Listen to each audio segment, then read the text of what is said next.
ಚಿತ್ರದುರ್ಗದ ರೇಣುಕಾಸ್ವಾಮಿ ಕೊಲೆ ಪ್ರಕರಣಕ್ಕೆ ಸೇರಿದಂತೆ ಚಾಲೆಂಜಿಂಗ್ ಸ್ಟಾರ್ ದರ್ಶನ್ ಸೇರಿದಂತೆ 13 ಮಂದಿಯನ್ನ ಬಂಧನ ಮಾಡಲಾಗಿದೆ. ಹಾಗಾದ್ರೆ ಇವತ್ತು ಏನೇನು ನಡೀತು, ಜೊತೆಗೆ ಏನೆಲ್ಲ ಘಟನೆ ಅನ್ನೋದ್ರ ಕಂಪ್ಲೀಟ್ ಡೀಟೇಲ್ಸ್ ಅನ್ನ ಈ ಒಂದು ವಿಡಿಯೋದಲ್ಲಿ ನಾನು ನಿಮ್ಗೆ ಕೊಡ್ತಾ ಹೋಗ್ತೀನಿ.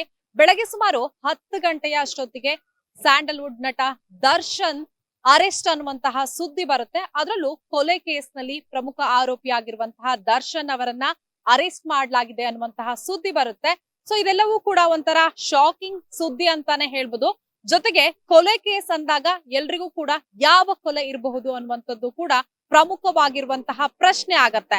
ಜೊತೆಗೆ ಏನು ದರ್ಶನ್ ಅವರು ಒಂದು ಫಿಲಂ ಚಿತ್ರೀಕರಣಕ್ಕಾಗಿ ಮೈಸೂರಿನಲ್ಲಿ ಇರ್ತಾರೆ, ರಾಡಿಸನ್ ಅನ್ನುವಂತಹ ಹೋಟೆಲ್ ನಲ್ಲಿ. ಸೊ ಅವರನ್ನ ಅಲ್ಲಿಯೇ ಕಾಮಾಕ್ಷಿಪಾಳ್ಯ ಪೊಲೀಸರು ಅರೆಸ್ಟ್ ಮಾಡ್ತಾರೆ. ಆ ಸಂದರ್ಭದಲ್ಲಿ ಜಿಮ್ ನಲ್ಲಿ ದರ್ಶನ್ ಅವರು ವರ್ಕೌಟ್ ಮಾಡ್ತಾ ಇದ್ರು ಅನ್ನುವಂತಹ ಮಾಹಿತಿ ಕೂಡ ಲಭ್ಯವಾಗತ್ತೆ. ಸೊ ಅವರನ್ನ ಸೀದಾ ಏನು ಮೈಸೂರಿನಿಂದ ಕಾಮಾಕ್ಷಿಪಾಳ್ಯ ಪೊಲೀಸ್ ಠಾಣೆಗೆ ಕರೆದುಕೊಂಡು ಬರಲಾಗತ್ತೆ.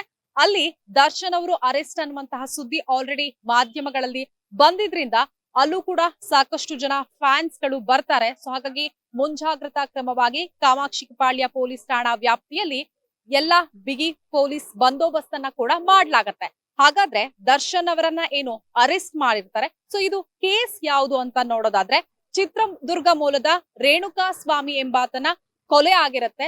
ಆತನ ಶವ ಸುಮ್ಮನಹಳ್ಳಿ ಬಳಿ ಇರುವಂತಹ ಬ್ರಿಡ್ಜ್ ನ ಮುಂಭಾಗದಲ್ಲಿ ಸತ್ವ ಅನುಗ್ರಹ ಅನ್ನುವಂತಹ ಅಪಾರ್ಟ್ಮೆಂಟ್ ಇದೆ. ಅಪಾರ್ಟ್ಮೆಂಟ್ ನ ಮುಂಭಾಗದಲ್ಲಿ ಒಂದು ರಾಜಕಾಲುವೆ ಇದೆ. ಆ ರಾಜಕಾಲುವೆಯಲ್ಲಿ ಭಾನುವಾರ ಬೆಳಗ್ಗೆ 8 ಗಂಟೆಯ ಸುಮಾರಿಗೆ ಒಂದು ಶವ ಪತ್ತೆಯಾಗುತ್ತೆ. ಸೊ ಈ ಒಂದು ಪ್ರಕರಣಕ್ಕೆ ಸಂಬಂಧಿಸಿದಂತೆ ಸತ್ವ ಅನುಗ್ರಹ ಅಪಾರ್ಟ್ಮೆಂಟ್ ನ ಸೆಕ್ಯೂರಿಟಿ ಅವರು ಕಾಮಾಕ್ಷಿಪಾಳ್ಯ ಪೊಲೀಸ್ ಠಾಣೆಗೆ ದೂರನ್ನ ಕೊಡ್ತಾರೆ. ಸೊ ದೂರನ್ನ ಆಧರಿಸಿ ಪೊಲೀಸರು ತನಿಖೆಯನ್ನ ಆರಂಭಿಸಿದಂತಹ ಸಂದರ್ಭದಲ್ಲಿ ದರ್ಶನ್ ಆಪ್ತರಾಗಿರುವಂತಹ ಇಬ್ಬರನ್ನ ಅರೆಸ್ಟ್ ಮಾಡ್ತಾರೆ. ಸೊ ಅವರನ್ನ ವಿಚಾರಣೆಗೆ ಒಳಪಡಿಸಿದಂತಹ ಸಂದರ್ಭದಲ್ಲಿ ದರ್ಶನ್ ಅವರ ಹೆಸರು ಕೇಳಿ ಬರುತ್ತೆ. ಹಾಗಾಗಿ ಇವತ್ತು ಬೆಳಗ್ಗೆ ಮೈಸೂರಿನಲ್ಲಿ ದರ್ಶನ್ ಅವರನ್ನ ಕಾಮಾಕ್ಷಿಪಾಳ್ಯ ಪೊಲೀಸರು ಅರೆಸ್ಟ್ ಮಾಡ್ತಾರೆ. ಸೊ ಆ ಬಳಿಕ ದರ್ಶನ್ ಅವರ ಆಪ್ತರಾಗಿರುವಂತಹ ವಿನಯ್ ಅವರನ್ನ ಕೂಡ ಅರೆಸ್ಟ್ ಮಾಡ್ಲಾಗತ್ತೆ. ಯಾಕಂದ್ರೆ ವಿನಯ್ ಅವರ ಸ್ಟೋನಿ ಬ್ರೋಕ್ ಹೋಟೆಲ್ ಏನಿದೆ, ಸೊ ಅಲ್ಲಿ ಶನಿವಾರ ತಡರಾತ್ರಿವರೆಗೂ ಕೂಡ ದರ್ಶನ್ ಅವರು ಪಾರ್ಟಿಯನ್ನ ಮಾಡಿದ್ರು. ಜೊತೆಗೆ ಶೆಡ್ ನಲ್ಲಿ ಏನು ಈ ಒಂದು ರೇಣುಕಾಸ್ವಾಮಿ ಅವರನ್ನ ಇರಿಸಲಾಗಿತ್ತು, ಆ ಸಂದರ್ಭದಲ್ಲೂ ಕೂಡ ಈ ಒಂದು ವಿನಯ್ ಅವರು ಜೊತೆಗಿದ್ರು ಅನ್ನುವಂತಹ ಕಾರಣದಿಂದ ಅವರನ್ನು ಕೂಡ ಅರೆಸ್ಟ್ ಮಾಡ್ಲಾಗತ್ತೆ. ಆ ಬಳಿಕ ಇನ್ನು ಈ ಒಂದು ಇನ್ಸಿಡೆಂಟ್ ಏನ್ ನಡೆದಿದೆ, ಪವಿತ್ರ ಗೌಡ ಅವರಿಗೆ ರೇಣುಕಾ ಸ್ವಾಮಿ ಅವರು ಅಶ್ಲೀಲ ಮೆಸೇಜ್ ಗಳನ್ನ ಕಳಿಸಿದ್ರು, ಜೊತೆಗೆ ಫೋಟೋಗಳನ್ನ ಕಳಿಸಿದ್ರು ಅನ್ನುವಂತಹ ವಿಚಾರಕ್ಕೆ ಸಂಬಂಧಿಸಿದಂತೆ ಹಾಗಾಗಿ ಪವಿತ್ರ ಗೌಡ ಅವರನ್ನ ಕೂಡ ಅರೆಸ್ಟ್ ಮಾಡ್ಲಾಗಿದೆ. ಒಂದು ದರ್ಶನ್ ಅವರು ಮೊದಲು ಅರೆಸ್ಟ್ ಆಗ್ತಾರೆ, ಆಮೇಲೆ ವಿನಯ್ ಅವರನ್ನ ಅರೆಸ್ಟ್ ಮಾಡ್ಲಾಗತ್ತೆ. ಬಳಿಕ ಪವಿತ್ರ ಗೌಡ ಅವರನ್ನ ಇಲ್ಲಿವರೆಗೂ ಕೂಡ ಪ್ರಕರಣಕ್ಕೆ ಸಂಬಂಧಿಸಿದಂತೆ 13 ಮಂದಿಯನ್ನ ಅರೆಸ್ಟ್ ಮಾಡ್ಲಾಗಿದೆ. ಜೊತೆಗೆ ಒಂದ್ ಕಡೆ ಈ ಎಲ್ಲಾ ಆರೋಪಿಗಳನ್ನ ಅನ್ನಪೂರ್ಣೇಶ್ವರಿ ಠಾಣಾ ಪೊಲೀಸ್ ಠಾಣೆಗೆ ಏನು ಪೊಲೀಸರು ಕರೆತರ್ತಾರೆ. ಅಲ್ಲಿ ಸಾಕಷ್ಟು ಪ್ರಶ್ನೆಗಳನ್ನ ಕೇಳುವ ಮೂಲಕ ವಿಚಾರಣೆಗೆ ಒಳಪಡಿಸ್ತಾರೆ. ಜೊತೆಗೆ ಇನ್ನೊಂದು ಪ್ರಮುಖವಾದಂತಹ ವಿಚಾರ ಅಂದ್ರೆ ಭಾನುವಾರ ಬೆಳಗ್ಗೆ 8 ಗಂಟೆಗೆ ಈ ಒಂದು ಶವ ಸಿಕ್ಕಿರುವಂತದ್ದು. ಹಾಗಾದ್ರೆ ಶನಿವಾರ ಏನಾಯ್ತು ಅನ್ನೋದ್ರ ಮಾಹಿತಿಯನ್ನ ಕೂಡ ನಾನು ಕಂಪ್ಲೀಟ್ ಆಗಿ ನಿಮ್ಗೆ ಕೊಡ್ತಾ ಹೋಗ್ತೀನಿ. ಶನಿವಾರ ಸುಮಾರು 10 ಗಂಟೆಯ ಸುಮಾರಿಗೆ ಈ ಒಂದು ರೇಣುಕಾ ಸ್ವಾಮಿ ಅವರನ್ನ ಕಿಡ್ನಾಪ್ ಮಾಡ್ಲಾಗತ್ತೆ. ಸೊ ಆ ಬಳಿಕ ಅವರನ್ನ RR ನಗರದಲ್ಲಿರುವಂತಹ ಪಟ್ಟಣಗೆರೆಯಲ್ಲಿರುವಂತಹ ಒಂದು ಶೆಡ್ ಏನಿದೆ, ಆ ಒಂದು ಶೆಡ್ಗೆ ಕರೆತರಲಾಗತ್ತೆ. ದರ್ಶನ್ ಟೀಮ್ ಏನಿದೆ ಚಿತ್ರದುರ್ಗದ ಚಳ್ಳಕೆರೆ ಟೋಲ್ ನಿಂದ ಅವರನ್ನ ಅಲ್ಲಿಗೆ ಕರೆತರ್ತಾರೆ. ಬಳಿಕ ದರ್ಶನ್ ಅವ್ರಿಗೆ ಫೋನ್ ಮಾಡಿ ಹೇಳ್ತಾರೆ ಆ ಒಂದು ರೇಣುಕಾಸ್ವಾಮಿ ಅನ್ನೋರು ಏನಿರ್ತಾರೆ, ಸೊ ಅವ್ರನ್ನ ಕರೆ ತಂದಿರೋದಾಗಿ. ಆ ಸಂದರ್ಭದಲ್ಲಿ ದರ್ಶನ್ ಅವರು ವಿನಯ್ ಜೊತೆ RR ನಗರದಲ್ಲಿರುವಂತಹ ಸ್ಟೋನಿ ಬ್ರೂಕ್ ಹೋಟೆಲ್ ಏನಿದೆ, ಸೊ ಅಲ್ಲಿ ಪಾರ್ಟಿಯನ್ನ ಮಾಡ್ತಾ ಇರ್ತಾರೆ. ತಡರಾತ್ರಿ ಅಂದ್ರೆ ಭಾನುವಾರ ಬೆಳಗಿನ ಜಾವ 3:30ವರೆಗೂ ಕೂಡ ಪಾರ್ಟಿಯನ್ನ ಮಾಡಿದ್ದಾರೆ ಅನ್ನುವಂತಹ ಮಾಹಿತಿ ಲಭ್ಯವಾಗಿದೆ. ಜೊತೆಗೆ ನಾನು ಶೆಡ್ ನ ವಿಚಾರವನ್ನ ನಿಮ್ಗೆ ಹೇಳ್ತಾ ಇದ್ದೆ. ಸೊ ಅದು ಜಯಣ್ಣ ಅನ್ನುವರಿಗೆ ಸಂಬಂಧಿಸಿದಂತಹ ಒಂದು ಶೆಡ್, ಪಟ್ಟಣಗೆರೆ ಜಯಣ್ಣ ಏನಿದ್ದಾರೆ, ಸೊ ಅವರು 5 ರಿಂದ 6 ಎಕರೆ ವ್ಯಾಪ್ತಿಯಲ್ಲಿದೆ.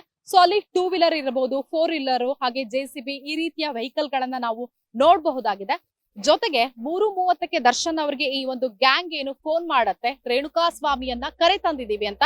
ಆ ಸಂದರ್ಭದಲ್ಲಿ ಸ್ಟೋನ್ ಬ್ರೂಕ್ ಹೋಟೆಲ್ ನಲ್ಲಿ ಇದ್ದಂತಹ ದರ್ಶನ್ ಮತ್ತೆ ವಿನಯ್ ಆ ಸ್ಥಳಕ್ಕೆ ಹೋಗ್ತಾರೆ.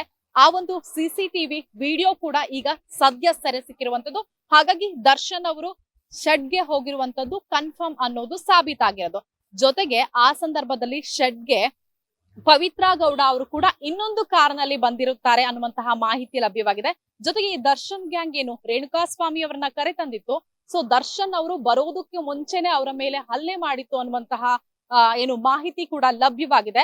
ಅದ್ರ ಜೊತೆಗೆ ದರ್ಶನ್ ಅವರು ಶರ್ಟ್ಗೆ ಭೇಟಿ ನೀಡಿದಂತಹ ಸಂದರ್ಭದಲ್ಲಿ ದರ್ಶನ್ ಅವರು ಕೂಡ ಆತನ ಮೇಲೆ ಹಲ್ಲೆ ಮಾಡ್ತಾರೆ, ಕಪಾಳಕ್ಕೆ ಬಾರಿಸ್ತಾರೆ. ಅಷ್ಟೇ ಅಲ್ಲದೆ ಮರ್ಮಾಂಗಕ್ಕೆ ಒದಿತಾರೆ ಅನ್ನುವಂತಹದ್ದು ಕೂಡ ಒಂದು ಸುದ್ದಿ ಇವಾಗ ಸಿಕ್ಕಿರುವಂತದ್ದು. ಸುಮಾರು 6:30 ಹೊತ್ತಿಗೆ ದರ್ಶನ್ ಅವರು ಅಲ್ಲಿಂದ ವಾಪಸ್ ಆಗ್ತಾರೆ.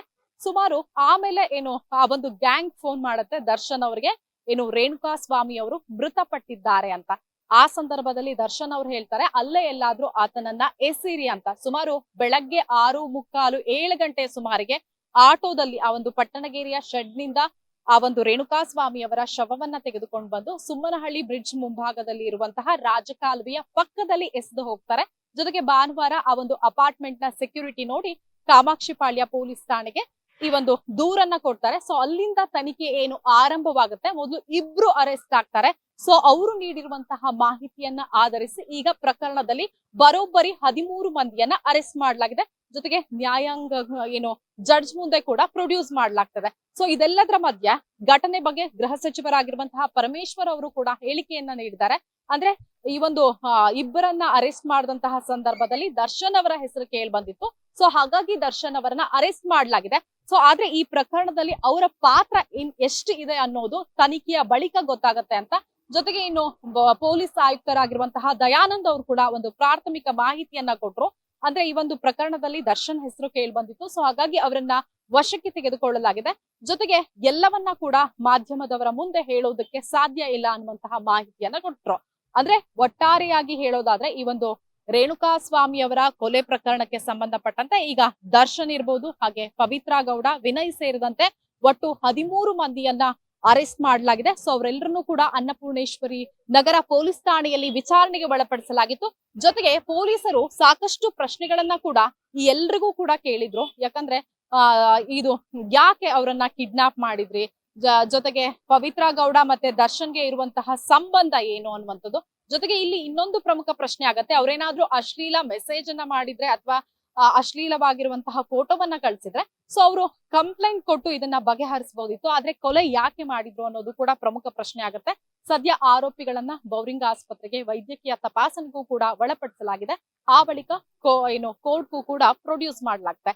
ಇದಿಷ್ಟು ಕೂಡ ಈಗೇನು ರೇಣುಕಾಸ್ವಾಮಿ ಅವರ ಕೊಲೆ ಪ್ರಕರಣದಲ್ಲಿ ನಡೆದಿರುವಂತಹ ಪಿನ್ ಟು ಪಿನ್ ಮಾಹಿತಿಗಳು.